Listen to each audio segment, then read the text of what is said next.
After several failures to find others, a fourth turned up. Okay, so where a fourth turned up, you can write Ernie Galbraith. Galbraith, I believe, Ernie Galbraith. And you can write married Dr. Bob's daughter Sue. Married Dr. Bob's daughter Sue.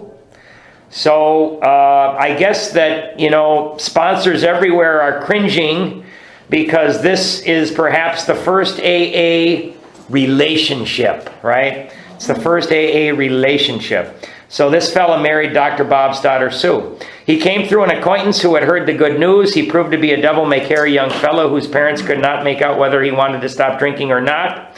They were deeply religious people, much shocked by their son's refusal to have anything to do with the church. He suffered horribly from his sprees, but it seemed as if nothing could be done for him. He consented, however, to go to the hospital where he occupied the very room recently vacated by the lawyer. So this is AA number 4 now. Unfortunately, Ernie, he's a young fella, and he married a young woman. And, it's like, okay, we're getting AA going, but you go ahead and set up your family. You're going to have to worry about your new family. So Ernie Galbraith did not join the men in the development of this fellowship. What do you think happened? Many relapses, and just became a hopeless drunk. And Dr. Bob's daughter Sue was very gosh, how shall I put it? She was very upset with AA for many, I think even decades. Because her husband could not get it when she saw other people getting it. But they, hey, you got a family, you do that. He should have stayed on the firing line. He had 3 visitors. After a bit, he said, "The way you fellas put the spiritual stuff makes sense. Underline the 5 words, I'm ready to do business." Underline that.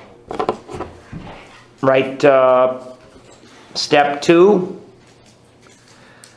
I guess the old folks were right after all, so one more was added to the fellowship.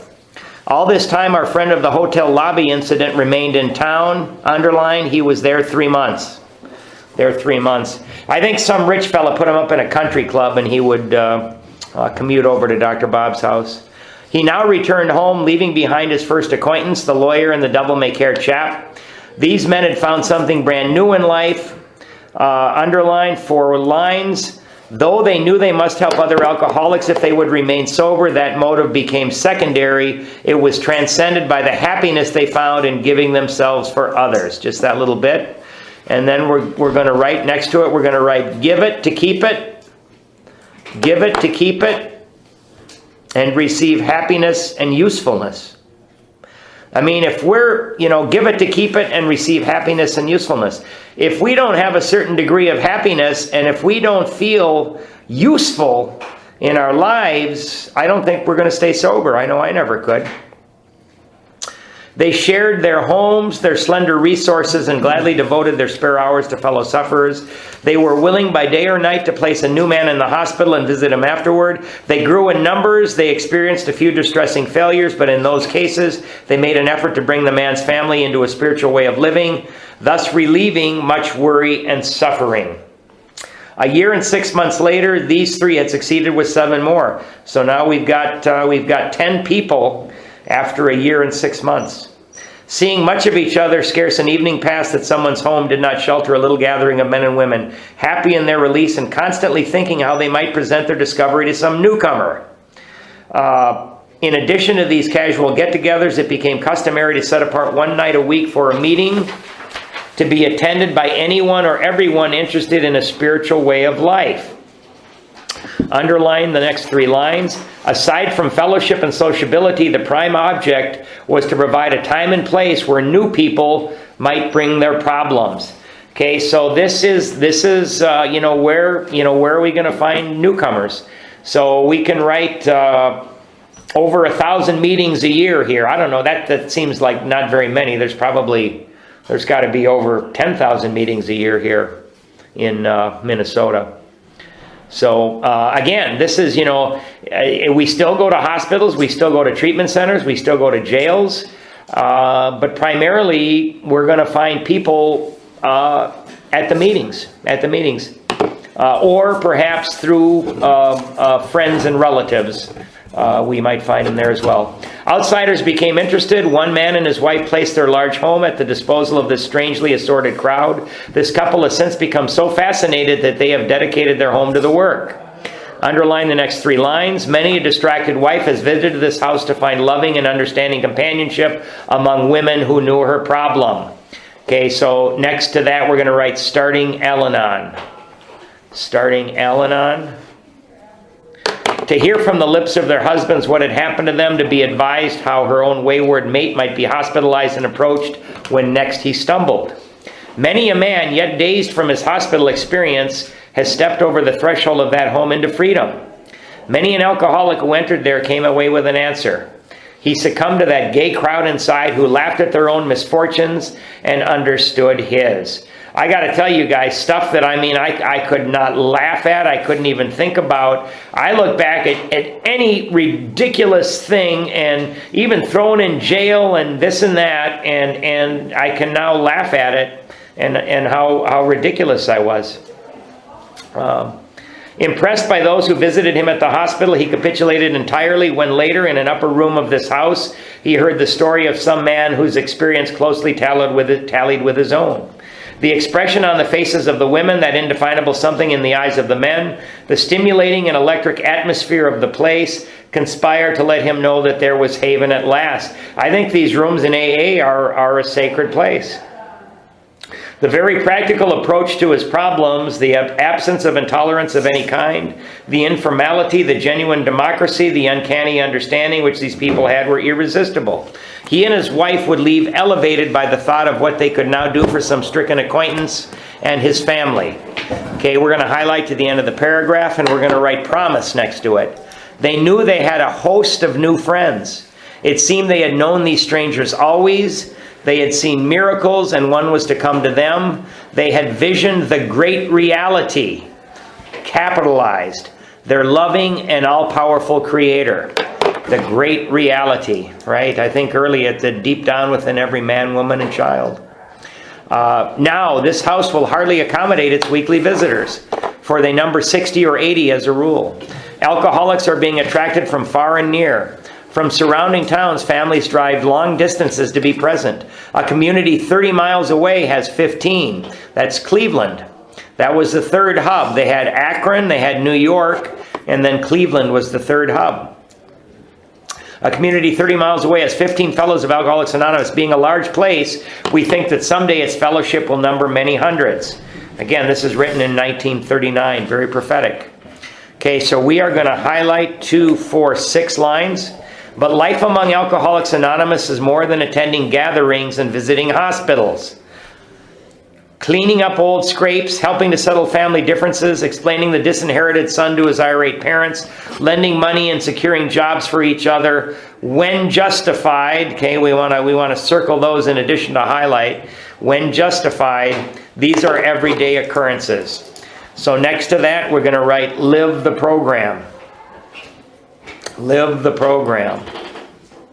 And I have lent money to people, and I have secured jobs for people, right? And again, it's when justified, right? When justified.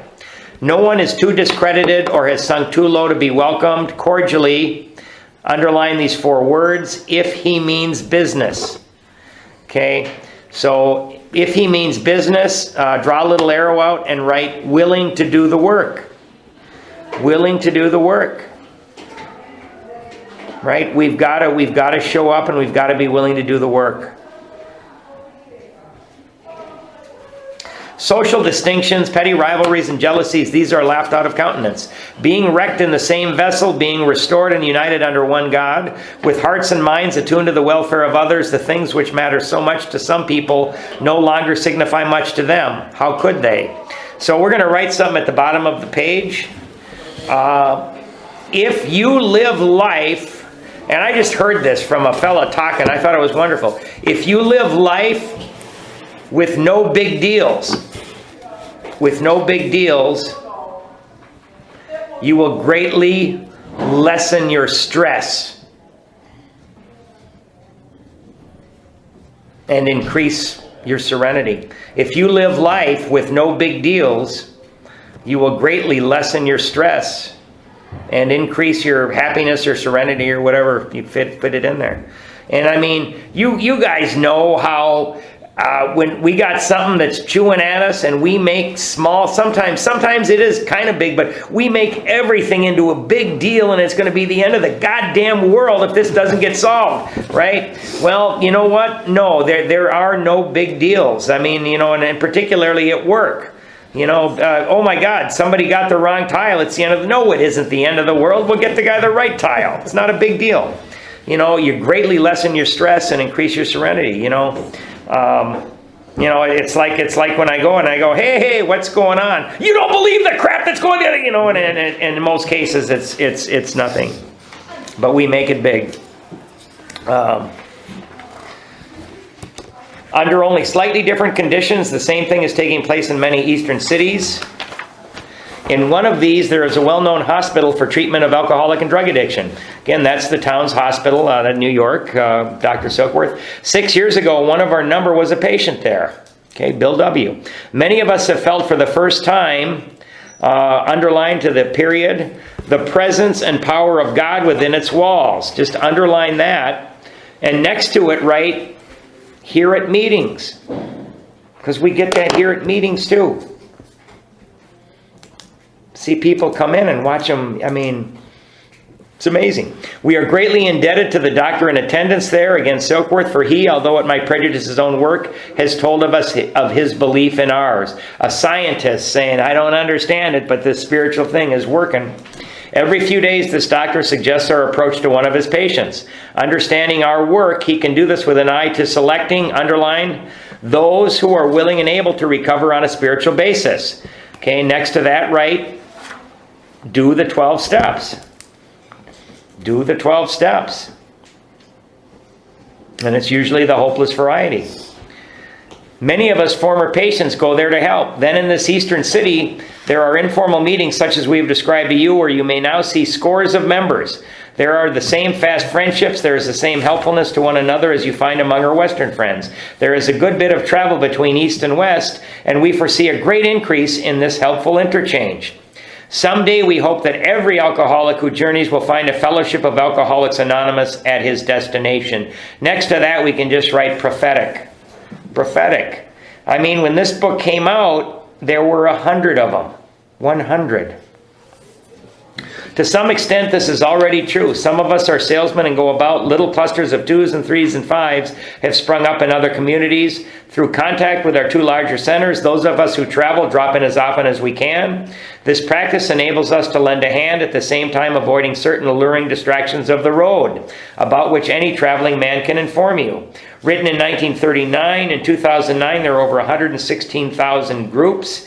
There is AA activity in more than 180 countries with an estimated membership of over 2 million. I'm not sure what it is today. I hope it's greater than that. I suspect it is. Thus we grow, and so can you. Though you be but, underline, one man with this book in your hand, we believe and hope it contains all you will need to begin. A little bit there. All of us can help. We know what you are thinking. You are saying to yourself, I'm jittery and alone, I couldn't do that, but you can. You forget that you have just now tapped a source of power much greater than yourself. To duplicate with such backing what we have accomplished is only a matter, underline, of willingness, patience, and labor. Okay? So after that, we're going to write program of action. Program of action / work. And then write the way you behave on the outside. The way you behave on the outside. And you know, we AAs, we make the doggone mistake, what we do all the time, and I still do this. I compare how I'm feeling on the inside with how other people look on the outside.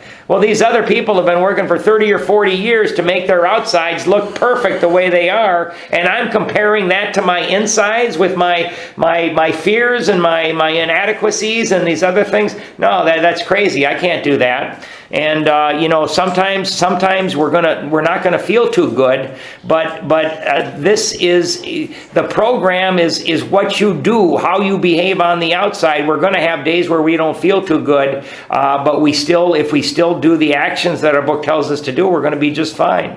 We're gonna be just fine. We know an AA member who was living in a large community. He had lived there but a few weeks when he found that the place probably contained more alcoholics per square mile than any city in the country. That city, you can write Detroit. Detroit. And then you can write under Detroit, write The Man Who Mastered Fear. That's the name of his chapter, The Man Who Mastered Fear, page 246. Page 246. So, Detroit, at least I don't know where they came up with his figures, but it sounds good to me.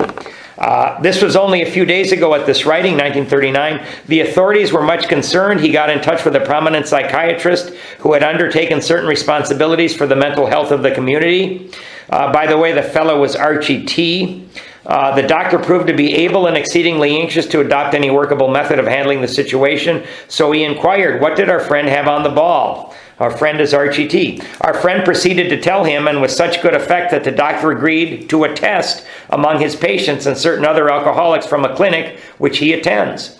Arrangements were also made with the chief psychiatrist of a large public hospital to select still others, underline, from the stream of misery which flows through that institution. Okay, next to that you can write detox/treatment. And back then, it was the insane asylum. They would put people in the insane asylum.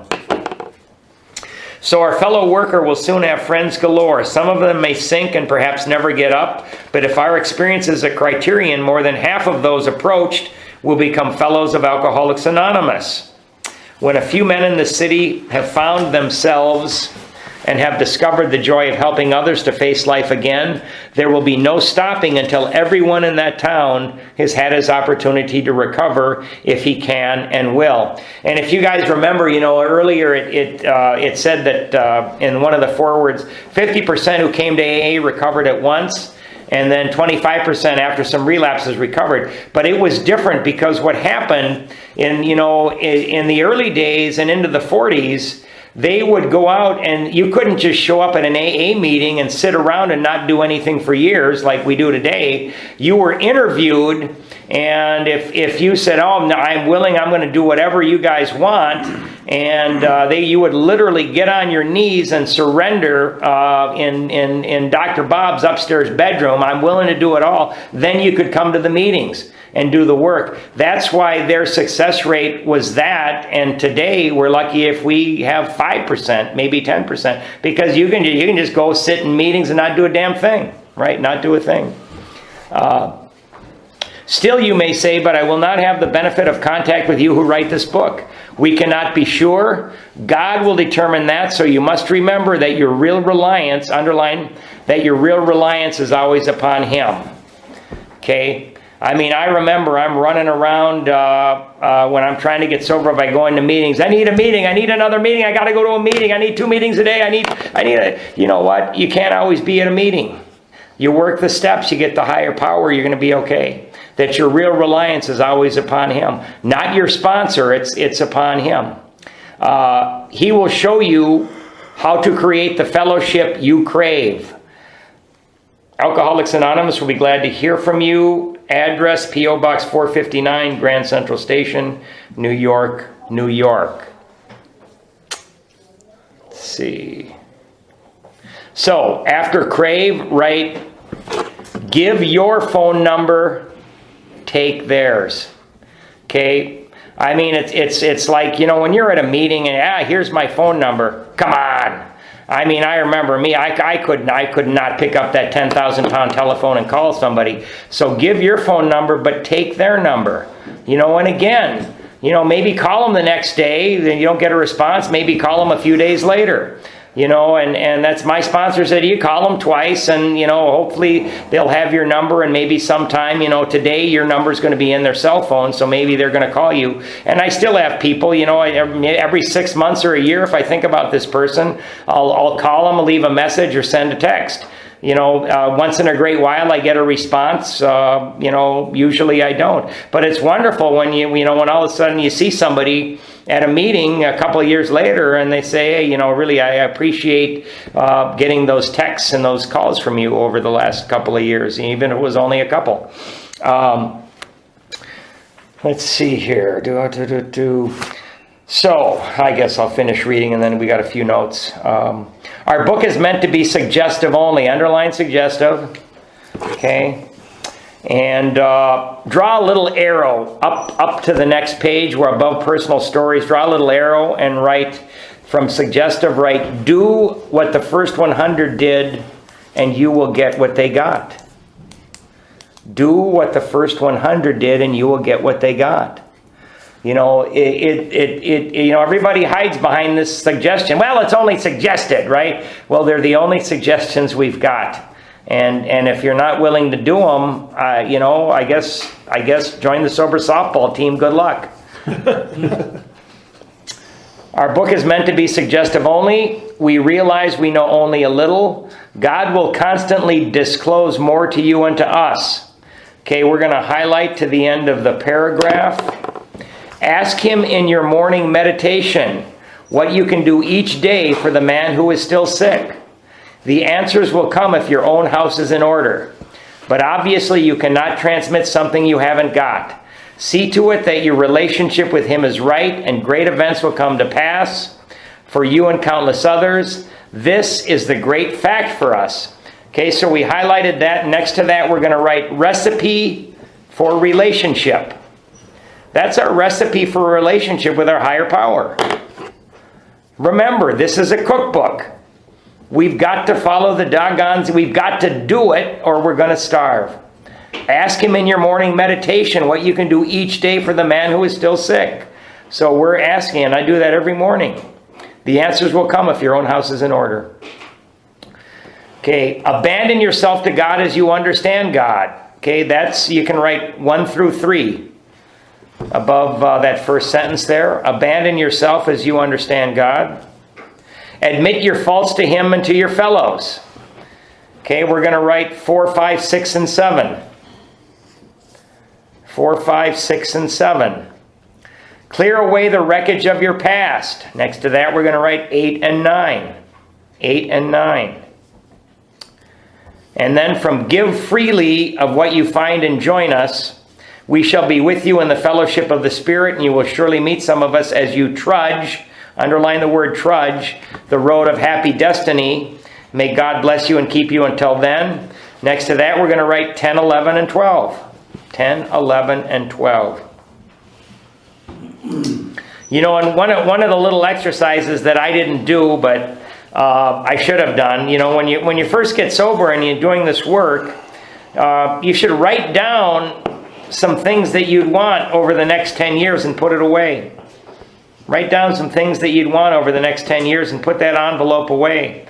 And people that have actually done it and have opened up that envelope 10 years later, it's like I couldn't even come close to what I've been given through this program, right? And I mean, I like to joke, when I first sobered up, if I would have written down, what I want, I probably would have said $1 million, a luxurious lake home, and a nymphomaniac girlfriend. Now, if I would have gotten any of those things, I'd probably be dead right now, right? So, if I got them now, I might be dead. You never know. So, all right. So again, step 12. Having had a spiritual awakening as the result of these steps. We apply the first 11 steps in our lives to the best of our ability, and what happens is we wake up spiritually, right? And I can say that I've never felt love, patience, tolerance, compassion, and goodwill to other people until I've done this, right? I've never believed in a kind and loving God who's going to be there to help anyone who asks, right? I never believed that stuff, but I do now. and I can now do many things that I could not do before. One of them is being charged to carry this message, right? The message in the book. Not a message, not my message, but this message, right? This message. And, I always say that I got this from Joe and Charlie, and I believe it. God must have gotten tired of seeing us alcoholics die, suffer and die. I think he got tired of it, right? And I think God's always worked on people through other people, right? So in the 1930s, he must have picked Dr. Jung, he must have picked Roland Hazard, Abby Thatcher, Bill Wilson, Dr. Silkworth, Dr. Bob, and the First 100 to get AA put together so that we can have it today, right? Now, all of these people that I've just mentioned, they are all dead now, right? But if God's picking people back then, I think he's picking people now, right? So, I always asked, should you be alive today, right? Should any of us in this room be alive today? I think God's picking people now. I think he's picking you guys. And what he does is he lets us go through hell, right? So we learn what we needed to know, right? And now that he's ready to use us, he's removed our obsession and he's woken us up spiritually, right? And I mean, waking us up spiritually, that just means that we're aware of spiritual things. It doesn't mean we're any kind of Dalai Lama or anything, right? So I might have said this before, but I love this. I got this from Clancy. They're just the 4 things that'll change your life. They're simple. You do what you say you're going to do. That's pretty simple, right? Do what you say you're going to do. I mean, I can't tell you my whole life. I'm going to do this, I'm going to do that, and I never do it, right? Number 2, be where you said you're going to be when you say you're going to be there. Oh, I'll be there at 4 o'clock. Oh, I'll be at the birthday party. Oh, I'll remember to bring the cake. Right? But never, right? So do what you say you're going to do. Be where you say you're going to be when you say you're going to be there. Okay? And then number 3, don't take out your hostilities on people who can't answer back. Right? Waiters, clerks, employees, children, maybe your parents, right? We do not take out our hostilities on those who cannot answer back. And then, number 4, when we're having a bad day, we keep our mouth shut. If we're having a bad day, we're full of anger, things are going on, and we think we're going to snap, we keep our doggone mouth shut so that we don't lash out at family, friends, acquaintances, and colleagues, and really damage relationships, right? I can't tell you how much keeping my mouth shut, the amount of stress in my life is way down, because I know when to keep my mouth shut when I'm not feeling quite right. I better not say anything, right? And if we, one other thing, if we, because a lot of times we're afraid to try new stuff, right? So if we try something and we make a mistake, we pay the price once. But if we let fear run our lives and we never try stuff, we are going to pay for that over and over and over again with the shoulda, the coulda, and the woulda, right? The shoulda, I shoulda tried, shoulda. So you know what? When we sober up, we get some courage and we try things that we've been afraid to do.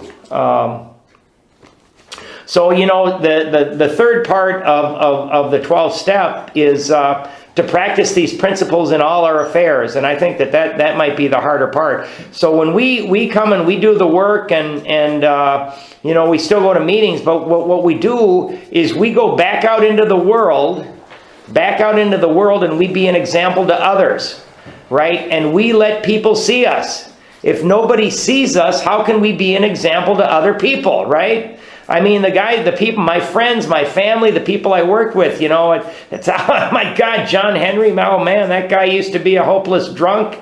Oh, I know he was addicted to crack for a while. Oh my God, those pills almost killed him.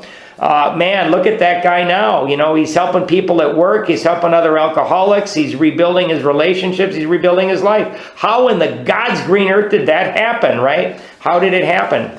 living, and it's living by these principles and at home and at work, and that is the harder part, because for 1 hour a day, I can be a pretty good guy right at the meetings, right? So the one thing I always like to say is, and this was asked of me, is what do you stand for? You know, what do you stand for? What in the hell do you stand for? And I never knew, and you know, my sponsor said, if you can't answer that, then you don't know. You don't know what you stand for.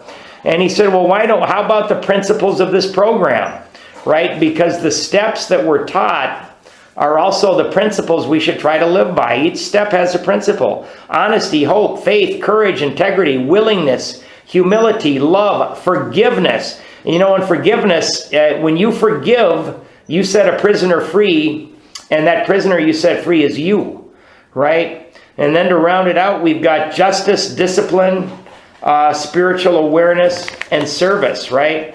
So, you know, we what we want to do is we want to get in the arena and we want to start playing ball, you know, both here in AA, but also with our families and with our work lives, right? We want to get in the arena and start playing ball. Now, everything in AA, we stole everything in AA, right?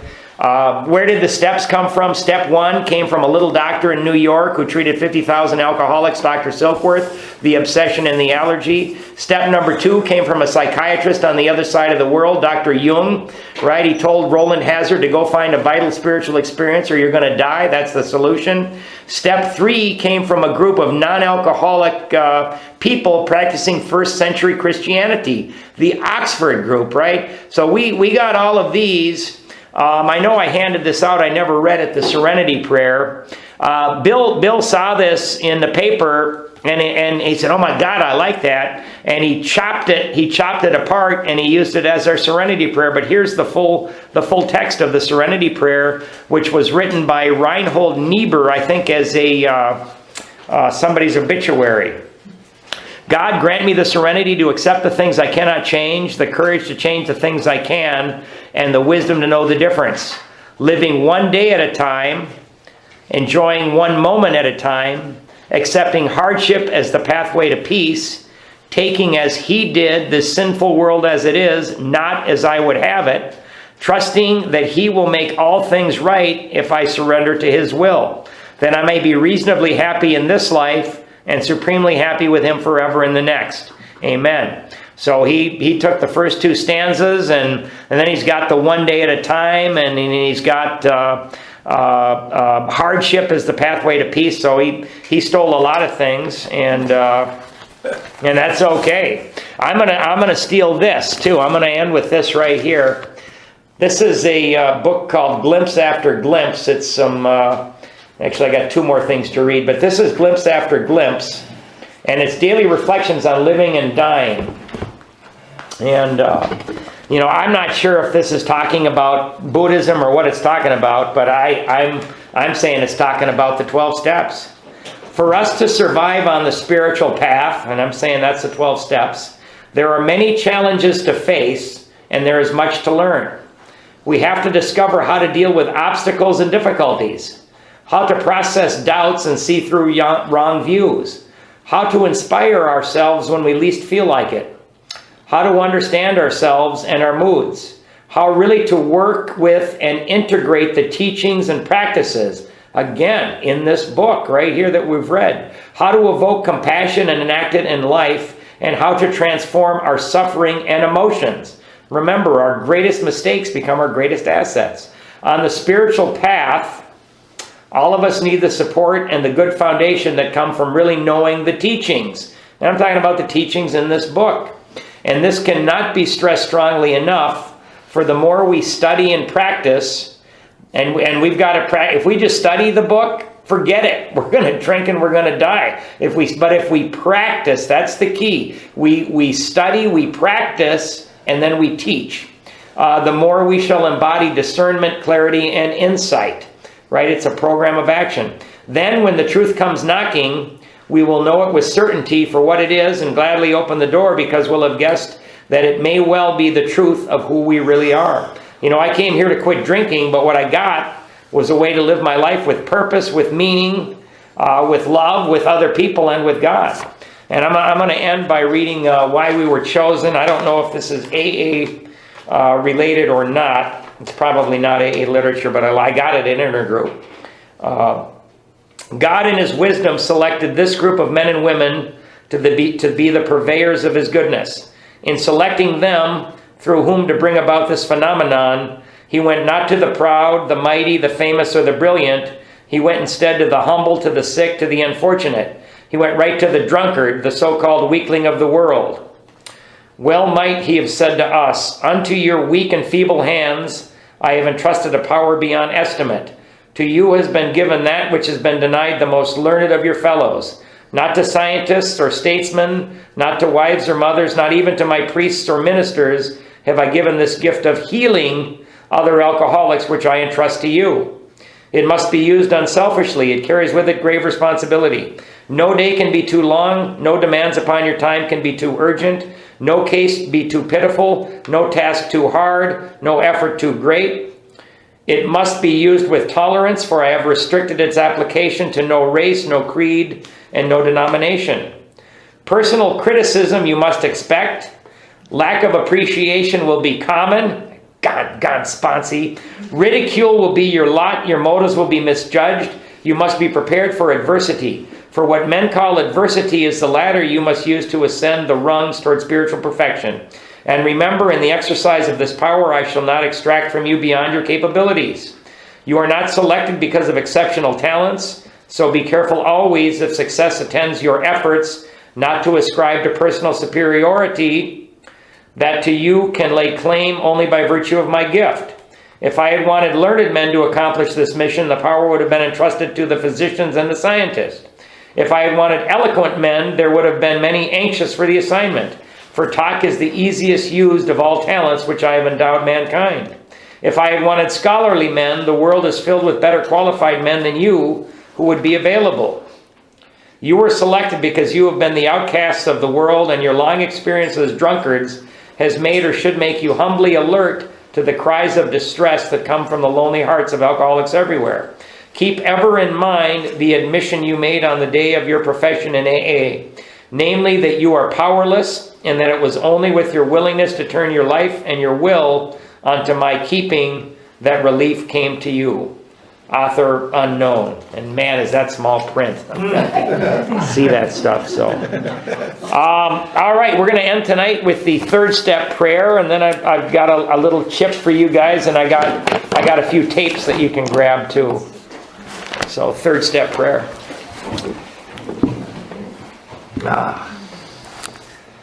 God, I offer myself to thee, to build with me and to do with me as thou wilt. Relieve me of the bondage of self, that I may better do thy will.